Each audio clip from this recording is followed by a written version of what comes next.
I think we've all found ourselves in some situations where our horses all of a sudden are very spooky. This can be intimidating, and there are simple ways that you can help give your horse confidence, whether you're at home or away at a show. My first tip with working with a spooky horse is to identify the type of personality of horse that is spooking. This can be a horse who spooks because he's legitimately afraid of something, or a horse who uses spooking to get away from having to do more difficult work. It can be difficult to determine the true cause of why your horse is being spooky. This is why it's so important to have a relationship with your horse and to know their personality at home and to know whether they're truly being honest with you. Ways that I give my horses confidence and encourage them to be calm is to be calm myself. This can be difficult if you're faced with a horse who's being unruly and can actually make you tense.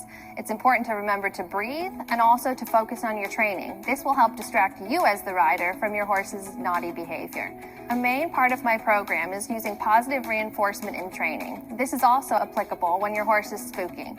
I like to use rewards, and sometimes those rewards are in the form of sugar cubes. It's an easy thing to tuck in your pocket, and when your horse is being brave and conquering the thing that they're so fearful of, I use the sugar as a way to reward them for getting close to that object. Another form of positive reinforcement that I use often, both at home and away, is verbal. This is maybe not allowed in the show arena, but it can be really positive for your horse in gaining their attention and giving them confidence, especially when you're away from home. Good boy.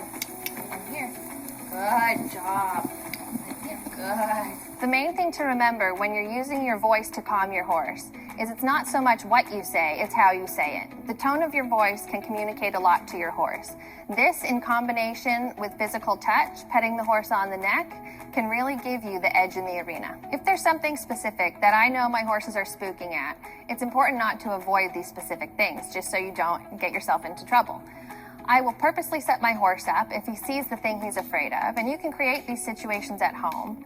And rather than forcing my horse to go close to the object, I will let his own attention and curiosity draw him in. The closer he gets to that object, the more praise and reward he gets.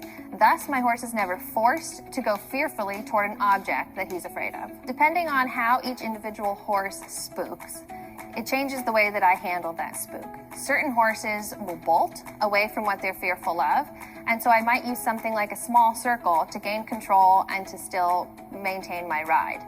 For the horse who wants to stop at the object, I would try to drive him past it, but not forcing him to be very close to it. It depends on the kind of horse, and you have to be ready to think on your feet. Because my top horse is particularly spooky, it's been crucial in our training and in our competition success that we conquer these fears. Because I give him confidence, rather than forcing him to face his fears, he never worries that I'm going to put him in a dangerous situation. This means that no matter where we go around the world, this year it was the Olympics in Rio, he was able to be successful and perform at his best because he was confident in me. In closing, it's important to listen to your horse, to understand why they're spooking, how they're spooking, and to try to put your own fear aside. This can be hard, but it's important in your horse's development and trust in you.